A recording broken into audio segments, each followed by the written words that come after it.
I travelled to the hospital, my mind full of thoughts. I'm meeting Andy at the park. The kids can play on the swings with him while I am busy. How long will the ultrasound take? Half an hour? We might be home by 6 p.m. It was a day like any other day, a special day, because I was to see our baby for the first time. But still, just another day. A secure, a safe, a predictable day. My biggest worry of that day was, will we get home in time for dinner? I lay on the couch in the ultrasound room. There on the screen was our baby. Oh, he was so beautiful. My heart filled with love and overflowed. My eyes were on the screen, watching our tiny baby floating about in his little cocoon. I didn't really take much notice of the technician disappearing out the door. A few moments later, he reappeared with a doctor. And then life, which is always so precariously balanced as if on a knife's edge, dipped and turned upside down. Everything was tossed high up into the air, and when it all fell back down again, everything looked the same, but was not the same. Life would never be the same again. I'm sorry. We found a problem with your baby. He has a diaphragmatic hernia. A compassionate look, a touch on my arm, and the doctor continued. The internal organs have moved through the hole. They're in the lung cavity. There won't be enough room for the lungs to grow. Even if there wasn't a hole, the lungs haven't had a chance to grow much anyway, I stammered, trying to understand. There's lots of time. Something can be done. I'm sorry, nothing. There is a very small chance that your baby will survive, but I don't really think that is probable. It is unlikely he will have enough lung tissue for independent breathing. My mind froze. I couldn't think properly. I struggled to make sense of it all. Not enough lung tissue? That meant death. The baby would die. How could he? And suddenly I understood clearly. It rolled in and hit me hard. I was trapped down a one-way street. I couldn't return. I couldn't go back those few short minutes to a time which was safe and predictable and held promise. No, I was heading down a long dark tunnel towards sorrow, and nothing could save me. I knew it didn't matter what I wanted. It didn't matter that I was frightened like I'd never been before. It didn't matter that I thought I would probably die under the weight of the suffering. It didn't matter if other people had a choice about whether to continue their pregnancy or not. Me, I had no choice. I couldn't kill my baby. I knew what was right and what was wrong. I had a gift, the gift of my faith. It was never suggested to me that I abort my baby. I was so fortunate. Why was an abortion never suggested? I'm not sure. Perhaps the doctor realized I would never agree.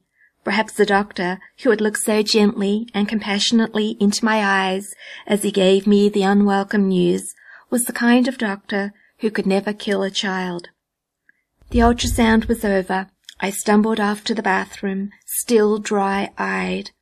But as soon as the door closed behind me, the floodgates flew open. Tears streamed down my cheeks as I sobbed noisily and uncontrollably. Of course, my husband Andy knew something was wrong as soon as he saw me. Our baby is going to die, and even though Andy enfolded me in his arms and covered me with his love, I knew he couldn't change anything. He couldn't save me. He couldn't protect me. He couldn't bring back my safe world. I started praying for a miracle of healing for our child. I couldn't give birth, hold our baby, watch him die, and bury him. It was more than I could cope with. I wasn't that strong. And so I couldn't accept the prognosis. I thought, it's up to God. God can heal my baby. God is more powerful than the doctors. It doesn't matter what they say. I know there is a possibility that God will intervene and save my baby. He knows I am weak. Perhaps. The doctors wouldn't talk about miracles. They wanted me to prepare myself and our children for death. They wouldn't give me hope. Over the next few months I prayed and I prayed, every prayer I could think of. If only I filled my prayer bucket, God might grant me a miracle. And then gradually I began to accept the situation. I began to add, if it is your will, Lord, to my pleas for healing. I'm willing to give you my baby. But please don't ask me. You know how weak I am. I won't survive. It was a very long 5 months. I couldn't think past the birth. Whenever I did, I saw a dead child I was too frightened to hold. I saw a tiny coffin. I saw a yawning open grave. I saw a terrified woman bowed down by grief. And then right at the last moment, the fear receded a little, and I began to feel excited. I had come to the realization that our baby couldn't stay safely within me forever. I began to wonder what he would look like. I began to anticipate meeting our child for the first time. Perhaps God had healed him anyway, and there'd be no need for sorrow and tears. God gave me this period of calm and hope just before I had to face the trauma of his birth. Thomas was born. He had not been healed. Within seconds of his birth, he was being wheeled away to the neonatal intensive care unit. "Wave to Mum," said the nurse cheerily as she pushed our baby out of the room. But I couldn't see him. He was too far away. My eyes were too full of tears. It was some hours before we could visit Thomas. We had to wait until the doctors had stabilized him before we were allowed to enter the unit and meet our new son. There he lay, surrounded by whirring equipment. His face was partially obscured by a tube.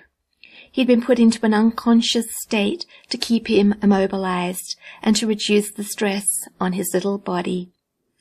I stood and looked at him through the tears rolling down my face. He was beautiful, just beautiful.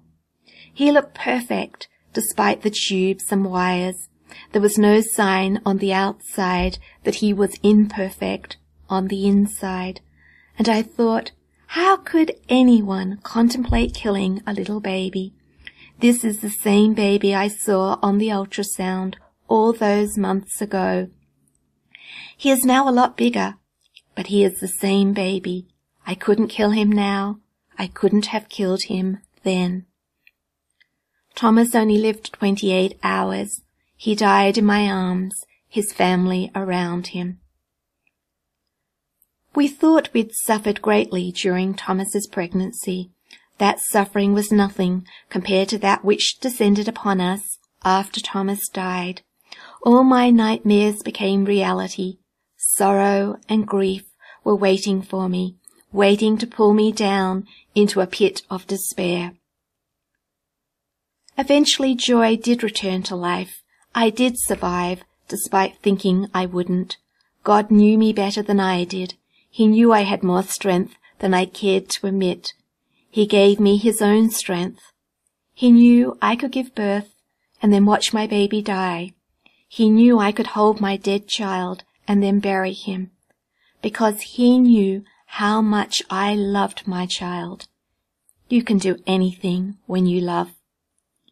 And so life returned to normal, but it was not the same life I used to know.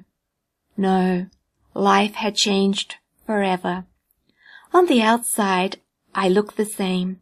Not many people would suspect the presence of grief locked away in a safe, secret place within me. But it is there.